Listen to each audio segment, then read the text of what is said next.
Continuing with our talks on the 84 Mahasiddhas, or at least a selected group of those Mahasiddhas, today we're taking a look at Bushuku, or Shantideva, as we more likely know him. He lived in the 8th century. Some give dates of about 685 to 763, so that gives you a ballpark at least of when he was around. He's best known for his writings on the Bodhicharya, or what we commonly call the Bodhisattva's Way of Life, or a guide to the Bodhisattva's Way of Life. And it was written from the perspective of some of the Madhyamaka schools. We had some include Chittamatra in the Madhyamaka schools, others don't. They were a little bit early for being included in Madhyamaka, and some of their perspectives don't quite match up, but some people still consider them that way. They also tend to consider Chittamatra and Yogacarya to be the same. Yogacarya definitely is part of Madhyamaka, but that's one of the differences between Yogacarya and Chittamatra, is that Yogacarya is definitely part of the middle way schools, whereas Chittamatra doesn't have those elements in it. Otherwise, they're very similar to each other in terms of viewing things as being of mind. And then the Sotantrika and the Prasangika. The Prasangika format is the one that we find embedded in particularly the wisdom teachings of the Guide to the Bodhisattva's Way of Life. So just to give you a little perspective on that. It is said that Shantideva was born in South India. His father was supposed to have been a king, and he was just a natural bodhisattva. He had a sense of compassion that was always there, regardless of who it was, what their rank was, whether they were part of the court or not, those kinds of things. And in his youth, he met a wandering yogi, and he learned the teachings on Manjushri, the Buddha of wisdom.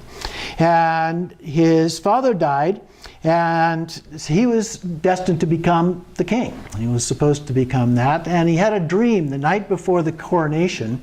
And in that dream, he saw Manjushri instead of himself on the throne. And so he interpreted that to mean that he wasn't destined to become the king, and so he ran away and did not get enthroned, and eventually wound up at Nalanda University and took refuge there and studied and did well. But he had a reputation of being somewhat lazy, that he spent most of his time sleeping, eating, and wandering about and not really paying too much attention to what was going on. And so eventually they decided that they wanted to try to find a way to get rid of him. And so they set up a new requirement that you had to give a public teaching in order, and that had to be accepted by everyone in order to not be kicked out of the university. And so they set that up. They built this huge throne. In some stories, he couldn't even have climbed up on that throne. It was so large. He just appeared the day of the talk on the throne, and so they didn't know how he actually got there. And he is said then to have recited his talk on a Guide to the Bodhisattva's Way of Life. And if you've read that, you know that it's quite a detailed and elaborate talk, that he had to have known a little bit more than what they suspected that he knew, of course. And as he was talking, Manjushri is said to have appeared above him.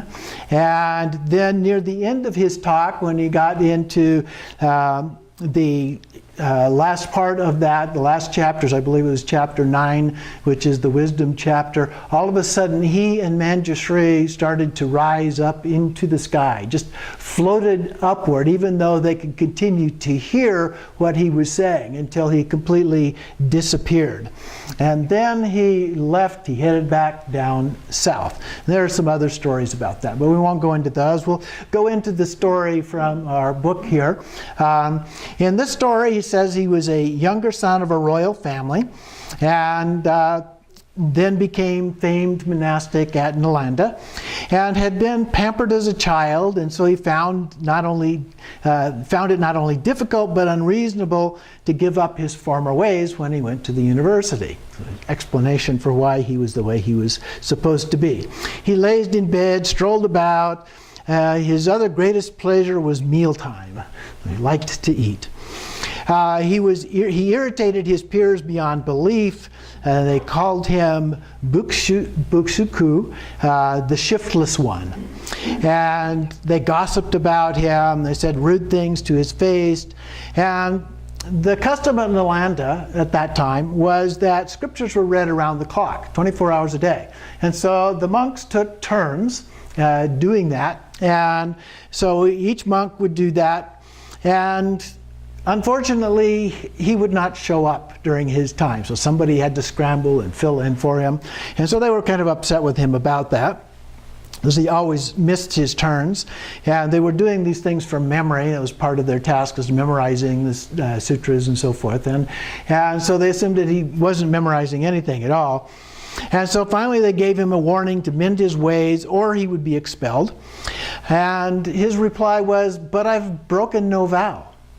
You know, how can you expel me? I'm simply a bad scholar. Is that a reason for expelling me?" And the abbot, though, was adamant about it. But that night he came, he had a feeling of compassion for him and gave him some advice. He said, "You're going to fail tomorrow unless you follow my counsel." And so he said, "Well, anything, just name it. Tell me and I will do that." He said, "The only hope for you is to spend the night reciting the mantra of Manjushri."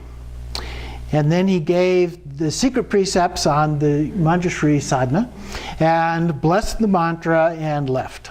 So all night he practiced reciting the mantra until he was in a stupor of fatigue. And just before dawn, his cell was suddenly flooded with light, and a great voice boomed out from the ceiling, said, "What do you think you're doing?" He saw this enormous figure floating in the air above him and said, "I'm invoking the aid of Lord Manjushri." And the guest replied, "You've been invoking me half the night." "You are Manjushri himself?" stuttered the startled monk. "The very one. Tell me what you want and let me get on about my business." So basically, leave me alone. "Please, great Lord, grant me the power and realization of every quality of perfect insight." "Done," said Manjushri. "Recite your sutra when you're called." And he left. So the word was that the Bushuku was about to make a fool of himself, and so the king and his entire court came to watch this show, as well as everybody who was around. And the altar was piled high with fragrant offerings of flowers and other things. And the audience tittered and whispered, and he walked confidently down the aisle and mounted the temple throne. He gazed out at his audience with great calm and waited patiently for quiet. Then he levitated into the air above the throne, and his body began to blaze with great radiance that pulsed throughout the great hall. Stricken dumb with amazement, they watched, and Bushuku greeted the king and asked, "Shall I recite traditional sutra, Your Majesty, or would you prefer something of my own composition?" The king smiled, knowing his reputation, and said, "Recite a sutra of your own." So Bushuku began to compose and recite the sublime and profound discourse that had become to know as the Bodhicharya Vitara. And the pathway to enlightenment is the translation given here. When he had completed the 10th and last chapter, he rose into the sky, the height of 7 palm trees, inspiring renewed faith in those who had assembled there that very day.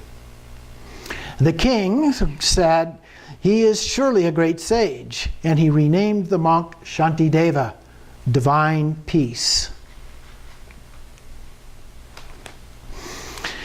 And the people began to strew the places his feet had touched with flowers. Pundits humbly requested a commentary on his discourse, and that night he left his robes, begging bowl, and all sacred artifacts upon the altar as an offering and departed secretly.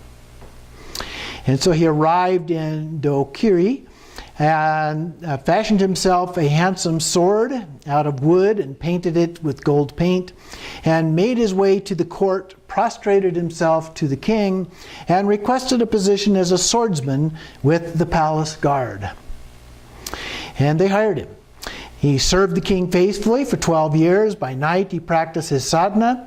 Every autumn, during the great festival of the mother goddess Umadevi, he accompanied the guards to the temple just though he too were a devotee, as though he were a devotee.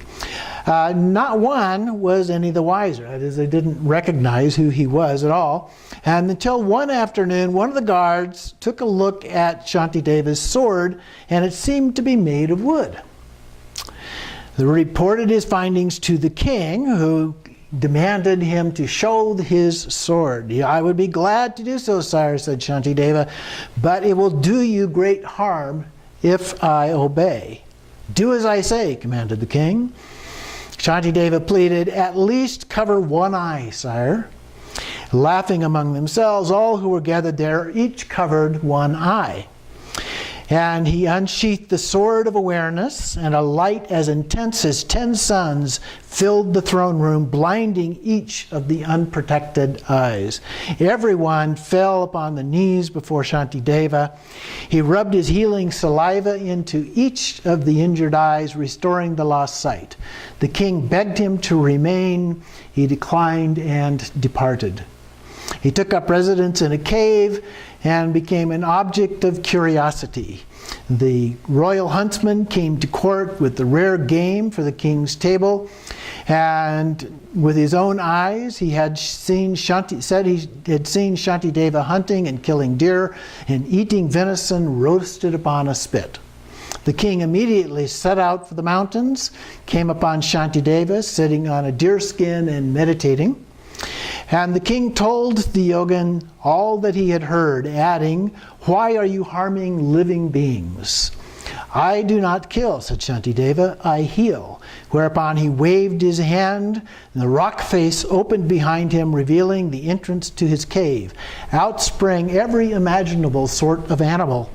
They went bounding off into the woods, seemed to multiply before his amazed eyes, and then vanished. "All the elements experienced are merely dreams and illusions," explained Shantideva. "But insubstantial figments of the imagination are projections of the mind." And then he recited this verse, "The deer I took for venison never existed on this earth, yet will never cease to be. If there is no such thing as substance, then there can be no hunter, no hunted. It is not I who am the lazy one here." Whereupon Shantideva converted the king and set all his people upon the path of truth. He served them faithfully for 100 years before ascending to the paradise of the Dakinis. So a very interesting legend about this very lazy, but one who became quite famous as a part of that.